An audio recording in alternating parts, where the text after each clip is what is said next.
Hello, I'm Dr. Gloria Horsley. And I'm her daughter, Dr. Heidi Horsley.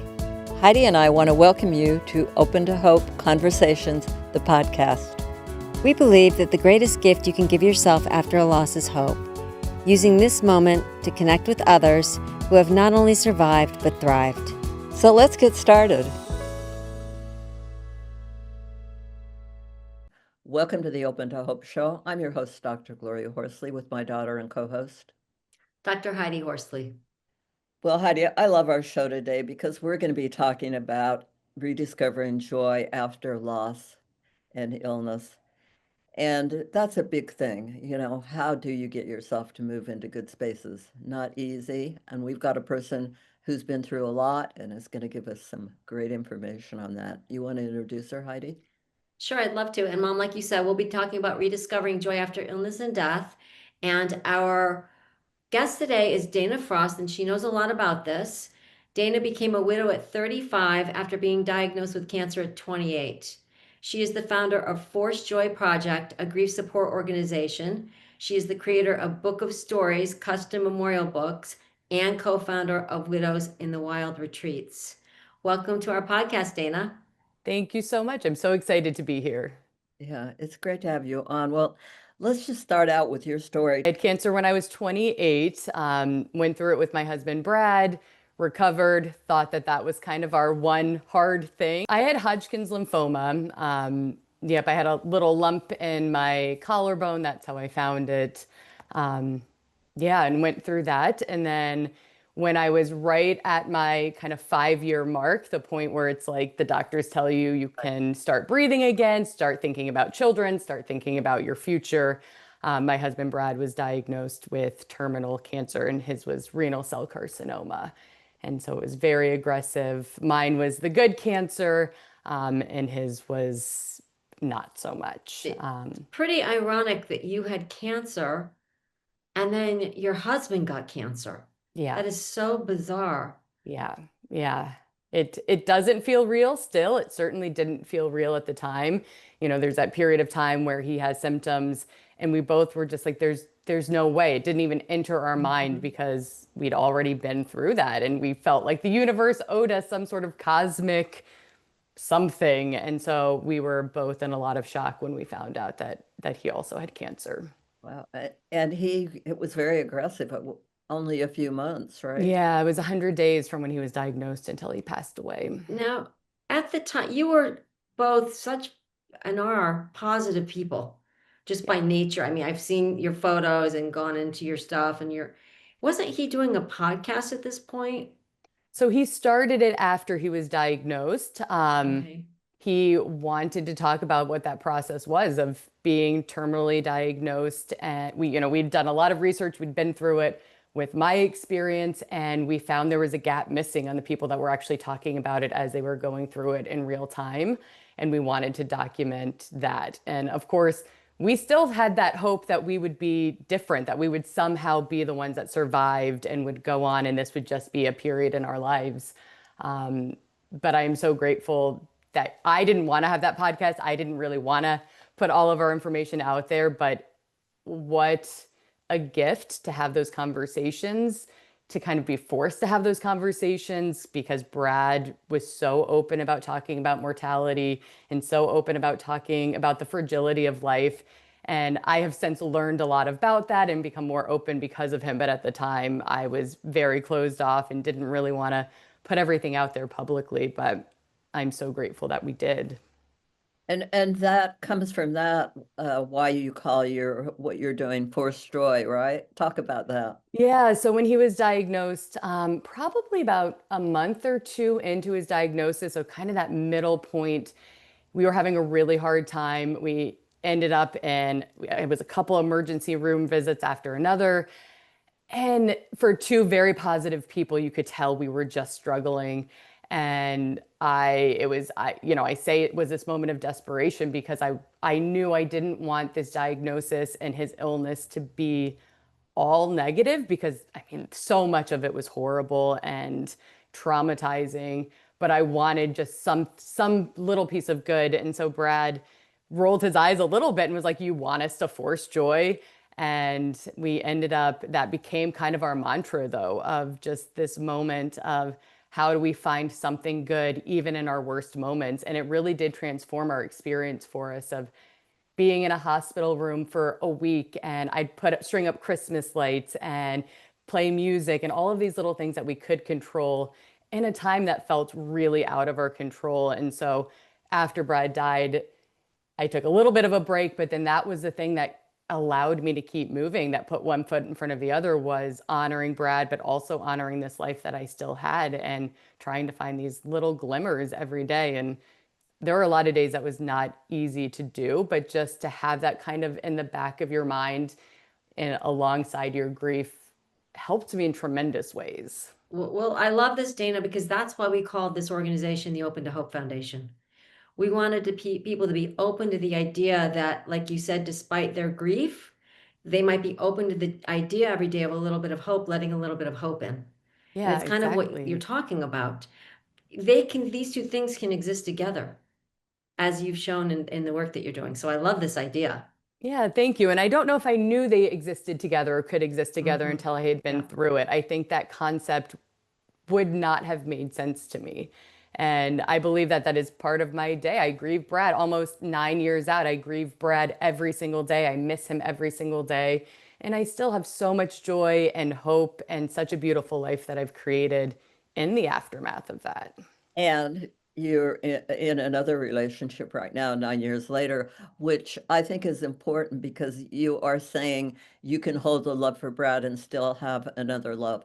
There is enough love that goes around in the world. Exactly. So that's, Exactly. And it's an important message. And I had a lot of guilt when I even had that little like hint of, oh, maybe I'd be interested in finding another partner. And I was 33 when Brad died. So, if I'm lucky, I will have a lifetime with another person. And I'm sad that that's not with Brad, but I also knew at some point that I wanted that partnership. I had such a lovely marriage with Brad that I knew I would want to try and find that again. And to be able to do that and still talk about honoring Brad and that love and the relationship and everything that he gave me, that goes into my next relationship. I love this, Dana, and my mother is also a great example of this because Mm, my father died in 2020, and now she's also involved with somebody else, and they're in love and together. And I love this idea. Our hearts are big. We can love many people, and we can stay connected to those that we've loved and lost, and our new relationships. mhm. exactly. I love that our hearts are big. Now Mhm. let's go back. Brad dies.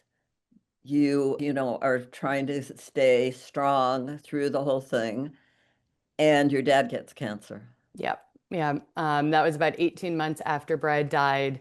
My dad called me, and my dad was not an emotional person. He called me crying, which I think I've seen my dad cry maybe one or two other times in my life. And was just like, I didn't want to tell you. And Mhm. my parents have been divorced for a long time, so he was living alone.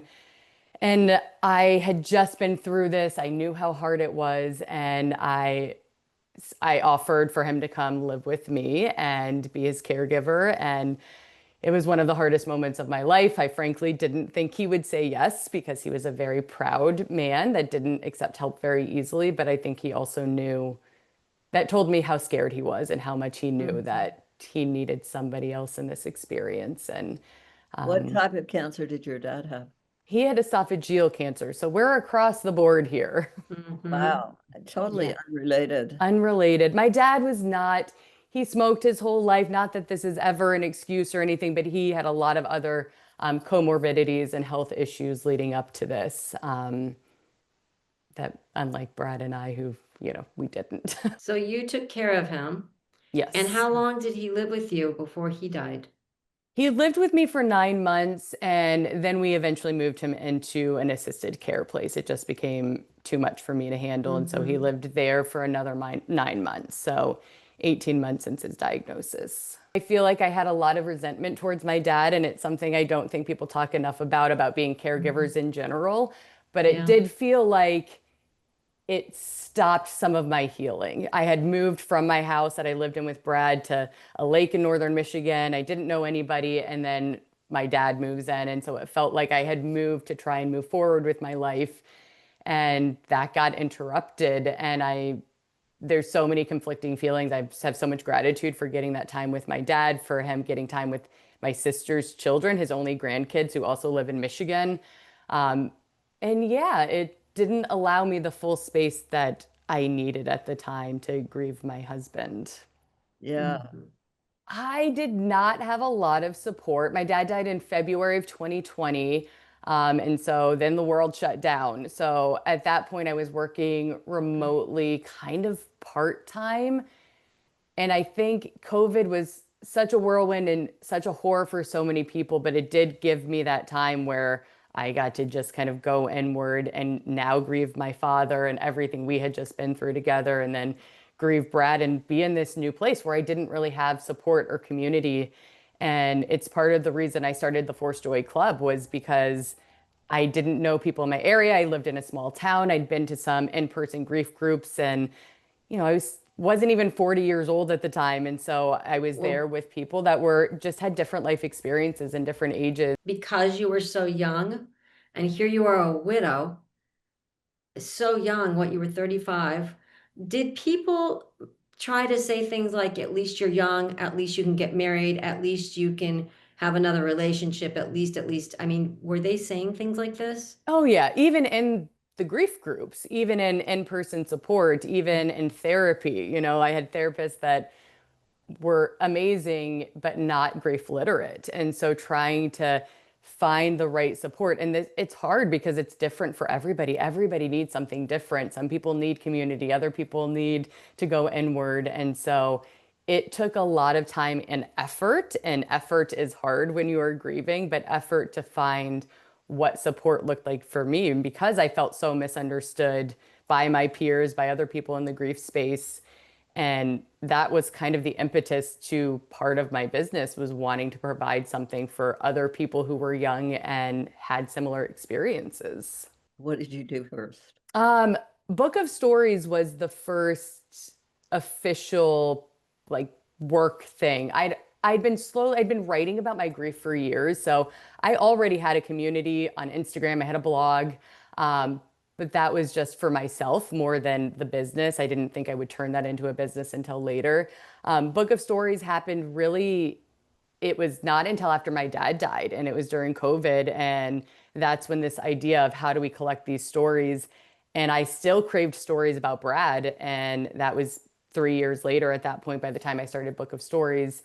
But really, it was my dad, and nobody was gathering. I didn't have a funeral for my dad. We didn't get that in-person service. So I wanted a way to hear stories about him from everybody else that knew him, from coworkers, from childhood friends. So that was the beginning of my business. And then it's kind of been a side project because retreats became such a big part. And then this online community became such a big part of what people in the community I had been slowly building. That's what they wanted immediately, was that support. Okay, so these are in-person retreats that you have? Yep. So this is Widows in the Wild. I do with another widow friend, Tiffany Rampy. We kind of came together and we do international retreats for widows. Every year we take people on adventures that they maybe would have done with their partners, but feel nervous stepping back into traveling again. That was a big part of my life with Brad. So wanted to be able to provide a safe way for people to see the world, to have in-person experiences and conversations with people who have been through it. Um, and that was, yeah, why we started that. Mhm.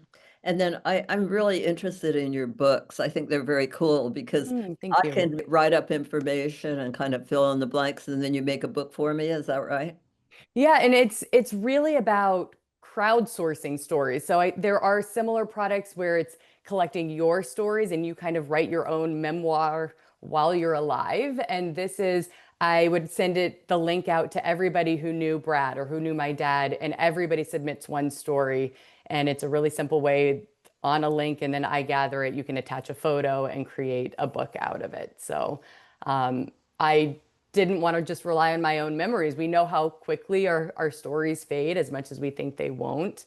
And when I did this for Brad, the stories that I never knew, they were such a gift from people I didn't know, but knew a version of Brad. You know, I knew Brad as a husband, somebody else knew him as a best friend, his twin knew him as a brother, and we all had different versions. So it's a really beautiful way to get to know somebody even after they've died. Now, are you doing online groups? What are you doing online for me? So online is the Force Joy Club, and that is, I am not a therapist. I like to make sure I let people know I'm not trained in this. I am a peer that can walk beside you, but I bring in a lot of experts. So every month we have a different speaker that comes in, whether it's a therapist, somebody to talk about finances, and do a conversation and provide resources for people. And then it's an online virtual, we do happy crappy hours, where you come and I you just love show that. up as you are, in different ways to connect with people and talk about your grief, but also about your joy and how we're moving forward and how we're continuing to live. Because sometimes people don't want to just sit in their grief. They want to have support and the joy, and that can be just as hard for people, especially early on. Now, you take on all grief, not just widows, right? For the Forced Joy Club, it's all grief. The retreats as of now are just widows. I've had a lot of requests for trips for other people, so that's kind of in the works. But for now, the virtual community is for everybody. And how do I find you? ForcedJoyProject.com is kind of the umbrella business and website for everything. And then bookofstories.com is for Book of Stories. I'm on Instagram on Forced Joy Project, but trying to be less active there and more active in real life. Ah, I like that, more active Me in too. life. Yeah. So give us some advice. If you had advice from your life for somebody who's had, we'll start out with Brad, a spouse loss or a dad loss, what would you recommend? Advice. I struggle with advice. What comes to mind is be gentle with yourself. I think we have the best intentions as society, as friends, as family, in trying to support, and that puts a lot of pressure on timelines and how we grieve. We're thrown a lot of resources, and I think being gentle and trusting what you need is the best advice I can give. Maybe community isn't what you need right now. Maybe it is just space and time. So trusting that and knowing it all takes time. I also wanted to ask you about health issues because how do you take care of yourself? I'm sure seeing everything you've been through, I have a feeling, and looking at you now, you look very healthy. You must be doing some things to take care of you. Oh, thank you. It is an ongoing conversation I have with myself. Um, I love hiking. I like getting outside. It's part of the reason I left the city is I wanted more access to nature. So that's been extremely healing. Diet's important to me. I cook a lot. I really enjoy cooking again. That went away after Brad died, but it's something that feels very nourishing for myself. Trying to work out more, but that's a struggle. I still have thyroid issues. I still have some ongoing health issues for my own diagnosis. And so it's just trying to do the best I can every day, get lots of sleep, swim when I can. All right. Changes, yeah. Yeah, when you're in the kind of profession that you're in and you've got so much to give, yeah, we have to remind ourselves that we have to give to ourselves first if we're going to keep going strong out there. And for everyone who's listening, number one is you right now. Yeah, it's true. And I need that reminder just as much as I'm sure everybody else does. Yeah. Well, thank you so much for being on our show today and for all the work you're doing for the world. Thank you so much. It was such a lovely conversation, and I'm so glad to be here. I agree with my mom. Thank you, Dana, for everything you're doing. You've got so much going on for other people. I love it. And I know that Brad is your guiding light. Thank you so much. He is. Heidi and I want to thank everyone for joining us on this show today. And we always want to remind you that if you've lost hope, please lean on ours until you find your own, and God bless. I'm Dr. Heidi Horsley. You have been listening to Open to Hope, the podcast. You can follow Open to Hope on Facebook, Instagram, and Twitter. To learn more, visit us at opentohope.com and go to Apple Podcasts to subscribe. I'm Dr. Gloria Horsley. Join us again next week for another Open to Hope conversation, where we invite you to lean on our hope until you find your own.